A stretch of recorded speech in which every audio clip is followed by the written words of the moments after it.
You see, everybody, these videos might have been getting a little bit off track, okay? This one, this one's gonna be about the music, Barry.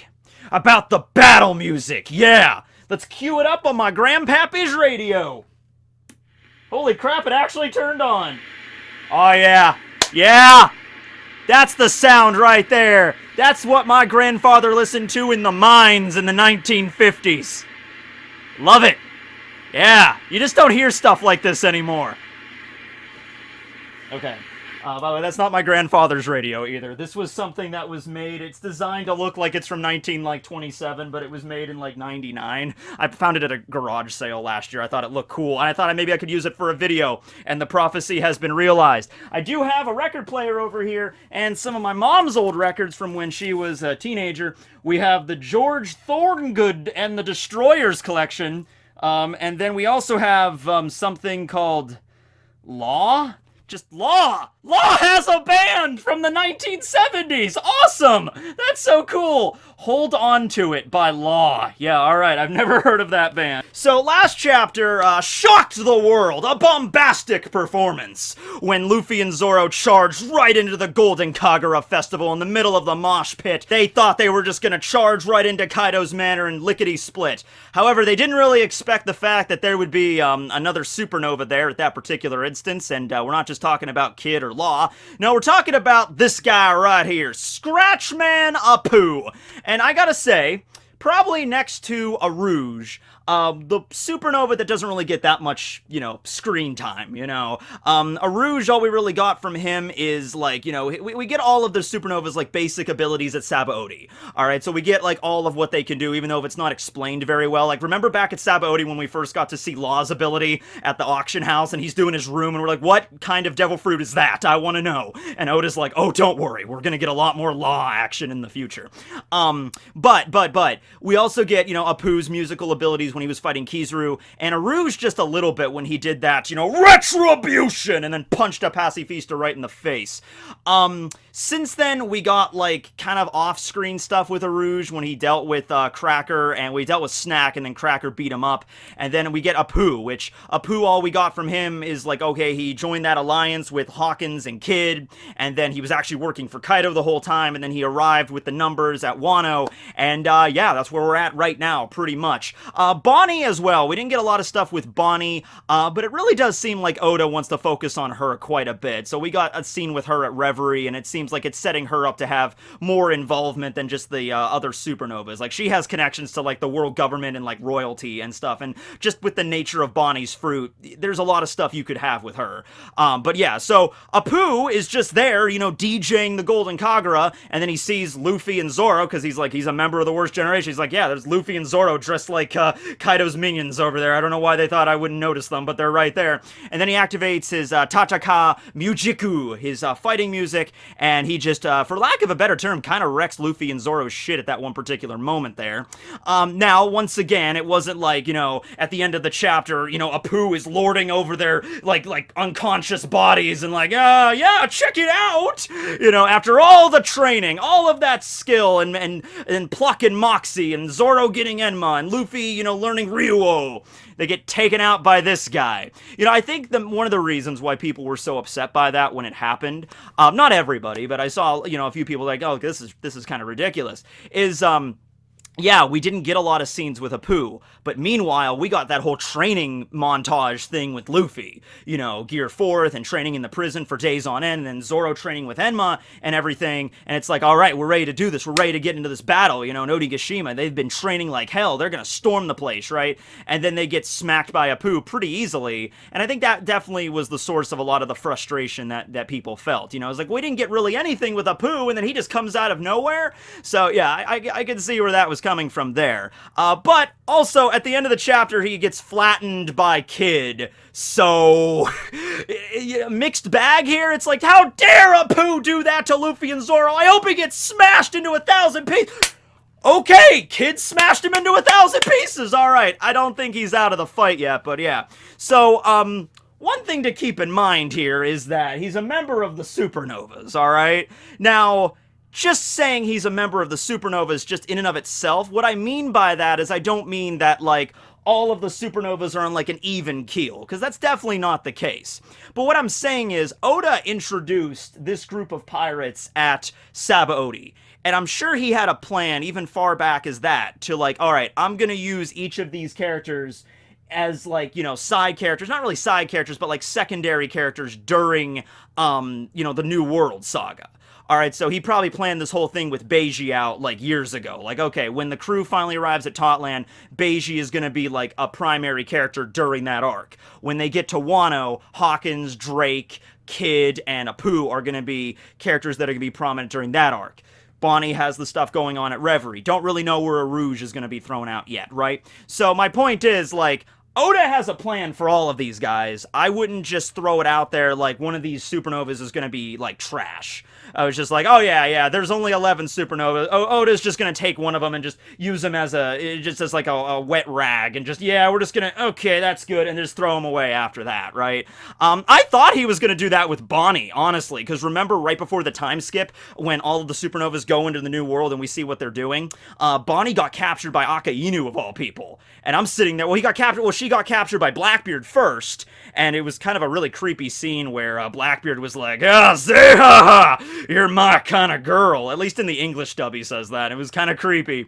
And then they see Akainu coming, and then Blackbeard splits out of there, and then Akainu arrives, and Bonney's all chained up with her crew. And I thought, oh man, are we just gonna throw Bonney and Impel down, and before the time skip even happens? I mean, that's kind of not fair. But no, later on we find out she managed to escape, her crew got captured. Still have no idea actually how she managed to escape Akainu. That's a story in and of itself.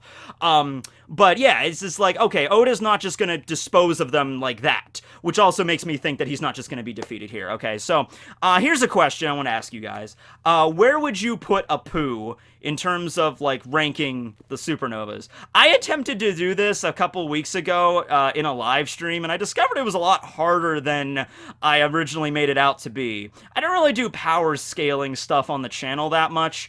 Yeah, because like I'm making a list of the supernovas, and I'm like, all right, you know, Kid and Luffy, like, Luffy's stronger, I guess, but not by much, you know? Like, I can't imagine, like Luffy being, like, lordly powerful over Kid or anything. So it's, like, difficult to make a strength chart, but let me know what you have below, I guess, from that alone. So we talked a little bit about his instrument abilities, and I saw some comments and people talking about other ways it could possibly work. So let's talk about that. So he makes instruments with his body. He turns part of his body into instruments, okay? You know, the cymbals, drum, percussion on his chest. I would honestly like to see some new instruments that he could make. Like, he literally makes a guitar. I thought, because Apoo has really long hair, kind of like in that long sort of like ponytail, sort of like a Chinese style, because it's like his Chinese is like the basis for his character. Just like a lot of the other long-arm tribes, they come from Kenzan Island, which is based a lot in like Chinese folklore and stuff, like just the way that island looks. So I thought it would be cool for him to take his long hair and like turn it into a guitar. That'd be really neat, because so far we've seen drums, cymbals. I've heard that this is supposed to be a saxophone, but then other people say, no, that's supposed to be a clarinet, and they just screwed up the sound that was coming out of it in the anime, but whatever. So yeah, those are mostly the instruments we've seen so far, and the piano keys for his teeth, which I think is a really cool, like, aesthetic. It looks really neat. So I want to see some other instruments and what he could really do with all those sounds, because he turns the onomatopoeias of the sounds, like making the slash sound effect actually slash you, making the dawn or the boom sound effect actually explode in front of you. So last time in the review, I thought, okay, few things. Maybe the person being targeted has to actually hear the sound. All right, so if you're deaf, or if you're just hard of hearing, or I guess even conceivably if you block out the sound, the effect is at least lessened. So maybe like if Luffy put in earplugs, you know, earplugs don't 100% cancel out the sound, unless you have like the military grade earphones, because I think there are like specific ones that actually do like cancel out noise completely. Unless you had those, like Luffy just grabs some stuff on the ground and just throws them into his ears.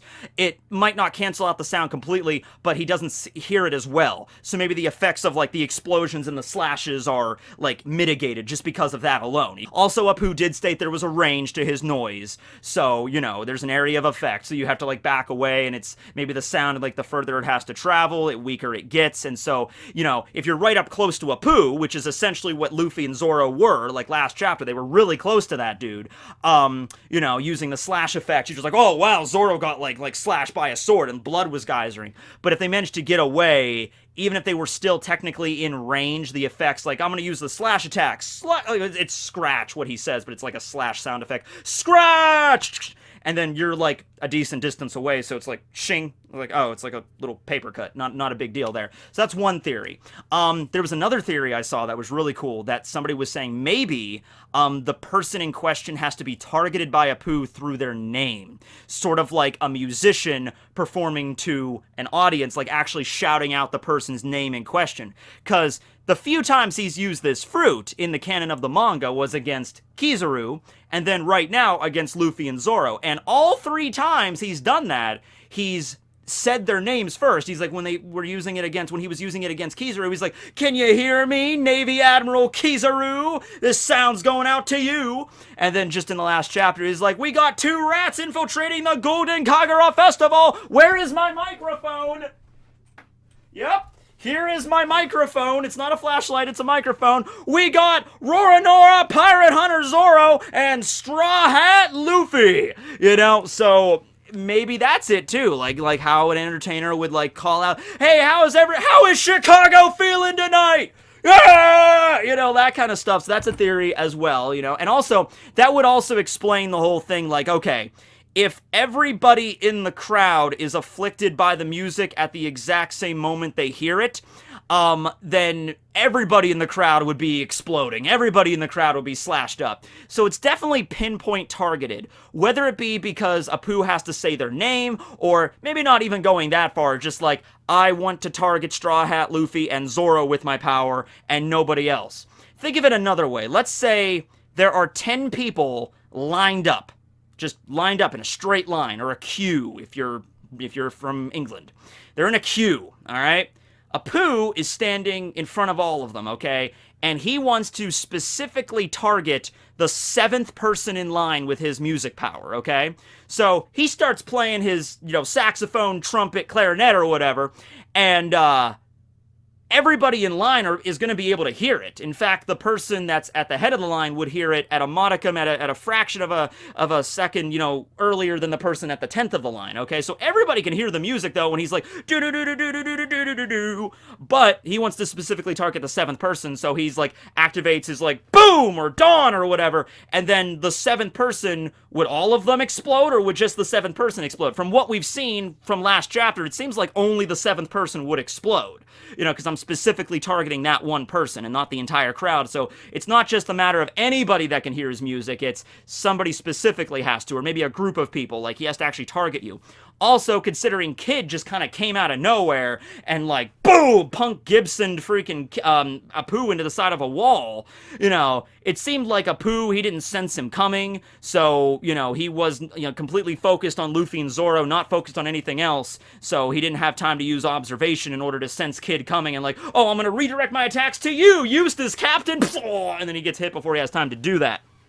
So that might just be a focus aspect of his fruits. So, you know, that's definitely a weakness if you're fighting against somebody like in a large scale and you don't, especially if you don't know where somebody is. If you're focusing all your attention on Luffy, you know, Zoro could sneak up behind you and then shing and then call it a day, right? Also, something else people did mention was like, okay, you know, and this was the whole point of the fight between Katakuri and Luffy, is that in order to activate observation, in order for Katakuri to see the future and really to be aware of his surroundings at the limit that he was, he has to be very calm of mind. You know, you have to be relaxed and like, okay, I'm going to calmly sense my surroundings, and that's like the key to observation hockey. And when that rhythm is disrupted, even for an expert observation hockey user like Katakuri, he lost it at that moment when he got really riled up, when Luffy saw his face and he got really mad. His observation did feign at that one moment, okay? So even for a master, that could still slip if you get angry enough or if you get distracted enough, okay? And I would say Luffy and Zoro were definitely distracted and pissed off at that one point because of all that Oshiruko. They spilled the Oshiruko, ladies and gentlemen. I mean, come on, you can't just take that lying down. So Oshiruko's all over the place. Luffy's pissed off because like, hey, you guys get to eat all this food and Tama gets nothing, and he launches like an elephant gun of rage in the middle of the crowd. And then Zoro shows up. He's like, hey, Luffy, what are you doing rampaging around? And can't you follow the plan? It's like, Zoro, they spilled the Oshiruko. They spilled the Oshiruko. They spilled the Oshiruko. Guess they gotta die then. You know, and so they were already not really, you know, calm in that one particular instance, okay? So excluding Kizaru, I'm just gonna go with the fact that right now it seems like at least Luffy and Zoro, who are observation hockey users, I mean, I guess we could try this again if they calm down.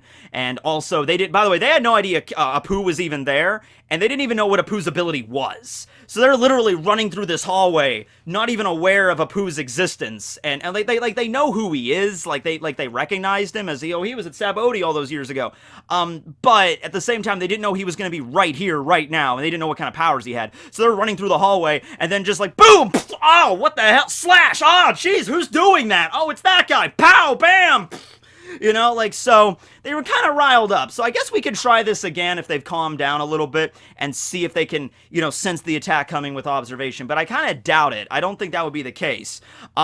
It seems like the easiest way to fight against Apoo right now is you just have to have somebody to distract him and focus all of his power on that, all of his musical instruments directing the music toward one person, and then you just have somebody else that shows up and just pounds him into a wall. That seems to be the case. Now, Kid also has magnetic powers, and, you know, I guess magnetic forces can disrupt, you know, sound waves and stuff, from what I've seen, or what I've, you know, just read in the past day or whatever. I'm not a scientist here, but, yeah, so maybe that could, like, disrupt the sound waves a little bit, and so that could have been the excuse for why Kid was able to hit Apoo. But no, from that last chapter, it really did seem like Apoo was completely surprised Kid was even there, and he didn't even have time. He's like, wait a second, Kid, hold on, let me throw you a little ditty. Boom! And before the time he got to drop that ditty, he got dittied into the side of a wall, right? Okay, so that's the situation with that. Also, something to keep in mind about Apoo. I mean, here's the thing. He's a member of Kaido's crew, and he's been a member of Kaido's crew for a while. You know, when they were meeting at that Alliance place, at the hideout for the Kid crew, it was like that castle on some random island in the New World. But, yeah, Apoo was a member even before all that, okay? You know, he wasn't a Toby Roppo or anybody like Drake was. He was probably a headliner, you know, but he's a pretty high-ranking member of Kaido's crew.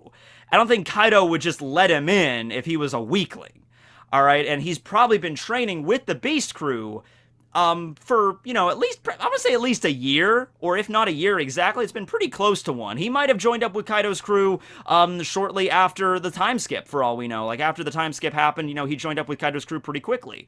I am interested in Apoo's, like, goals here, because, you know, all of the Supernovas seem to have different ambitions and stuff. Like, Beiji, he teamed up with Big Mom, but he's like, I want to assassinate the broad, you know? Or, you know, you have Drake teaming up with Kaido, but he's secretly a member of Sword. And then you have people that are just more direct, like Luffy just wants to be king of the pirates, okay? And so he's not going to even try to, like, I'm going to pretend to be a member of a Yonko crew, but I'm actually going to double-cross him, not including the actual, he's, like, dressed like a Yonko crew member right now. That's just for disguise purposes, right? It's not like, Luffy is not the kind of guy that would, like, join up with Kaido's crew for, like, 6 months and pretend to be a member of it, and then, you know, like, oh, a sneak attack when you're asleep, Kaido, you know, he's not the kind of guy that does that. So I'm curious about Apoo's goal. You know, does Apoo want to get rid of Kaido, or did Apoo just, like, I'm not really interested in becoming king of the pirates or finding the One Piece. I was, but then I got beat down by Kaido once, and it was like, you know what? I'm just gonna help Kaido become king of the pirates. I'm just gonna party out in Kaido's manor, you know, being the DJ. Every Yonko needs a professional DJ, and I'm the one for Kaido. That's just how it goes. So I am curious about Apoo's goals here. All right, I'm thinking he's definitely going to be an enemy. I don't think it's going to be the same thing with Beiji, where Beiji's like, you know, oh, I'm actually going to kind of be your ally here so we can both get rid of Big Mom together. I don't think that's going to be the situation of Apoo, because, once again, we already had that kind of, like, you know, we already had that with Beiji. We kind of already even had that with Law a little bit, you know. It's like, oh, I'm pretending to work for Caesar and Doflamingo, but in actuality, you know, I'm actually going to try to take them out, and then eventually with Kaido and everything. So, yeah, there might be another goal. that maybe Apoo wants something in the new world, and he knows he couldn't get it on his own, so he has to work with Kaido's crew, the Yonko crew, because they're really powerful, in order to obtain it. And then after he obtains it, he's out. Might not be the One Piece, could be something else, right? But I'm interested in his motivation just because we don't really focus on him that much. Or it could literally just be like, yeah, I'm done with being like my own pirate. I just want to be a member of Kaido's crew. Seems like a good place. Seems like a secured gig, so I'm just going to do that. All right, could be that too. Who knows? A lot of people want to see Brook fight him, and when I made that list of all the, do I still have it? I don't know if I still have it.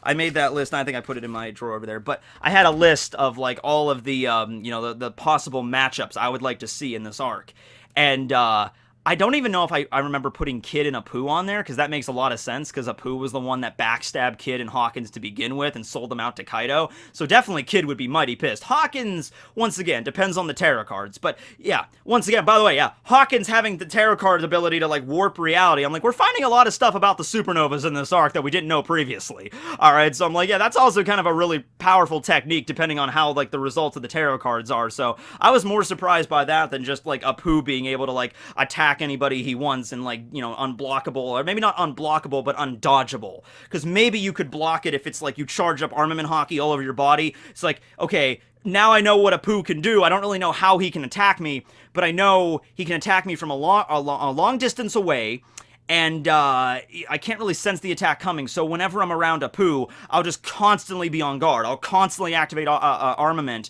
and observation to its height, and hopefully that'll be good enough, but even if observation isn't good enough, I still have armament, so I'm like, okay, I'm being attacked, and it'll mitigate the damage a little bit, maybe something like that, possibly. Of course, like I said in the review, every single time somebody goes into full-body armament in this story, it's never a good thing, because Pika and Virgo both got destroyed as soon as they used that technique, but maybe if Luffy used it or Zoro used it, maybe it would be better. I don't really know. Oh, by the way, something else, though, with Apoo, is that while he is using his attacks to damage you, it doesn't seem like he has defense capabilities all that well. All that much. So let's say, for example, Zoro didn't know where the attack was coming from. He didn't even know what Apoo was going to do. But now that Zoro does know, maybe he's like, okay, he's going up against Apoo. Zoro takes out Enma. And at the same time that Apoo takes out his saxophone and starts playing, Zoro's like, 360 caliber Phoenix, foo! And then, like, so Zoro would still get hit by the slash, but it's not like Apoo has anything to really defend himself. We haven't really seen anything like that yet. He might have some other music ability that protects him with sound, like a zebra from Toriko. He's like, Otokabe, sound wall, something like that. But from what we've seen, probably not. So it's like he has attack capabilities, but no defensive capabilities. And even if you get hit, even if like Luffy gets attacked, he's like his body gets blown up. His fist might still connect with Apoo. So it's just like Gamu Gamu no Jetto pistol, boom, oh, something like that. And just hope that Apoo has less stamina and less defenses and endurance than you do. And that's the way you're going to have to win that fight, I guess, just by taking successive damage while also damaging them at the same time. That's the best I got. Other than that, Oda reveals something else. Like, I'm assuming in order to activate the ability, he has to actually play the instruments. He can't just, like, boom, pow, like that. He actually has to play the instruments to create the noise. He can't just create them with his mouth. He can't just say, boom, pow, zing, zam. He actually has to do the instrument thing. So, yeah. He also does vocalize it. Like, when I was watching his fight scene with Bullet and Stampede, he was like, boom, pow. He was actually saying it, but he was creating the sounds as well. So, yeah, that's the case there. And also when he was fighting Kizaru, he was doing like Scratch. He was saying it, but also creating it. So there's the situation there. I don't know, man. I don't know. I'm not really that upset by it, especially since the ending of the chapter with Kid attacking him and the fact that Luffy and Zoro, at the end of the day, they were okay. They got caught off guard because they were just charging in. I mean, honestly, look, like, how many times has this happened in this damn story? How many times has this happened where Zoro or Luffy, or both in this case, charges into a battle without any battle plan whatsoever, or they had a plan and they just discard it, and they just run into battle? I'll be honest with you, like, I'm sitting there reading the story, and I'm like, okay, this is a battle with a Yonko, two Yonkos, actually.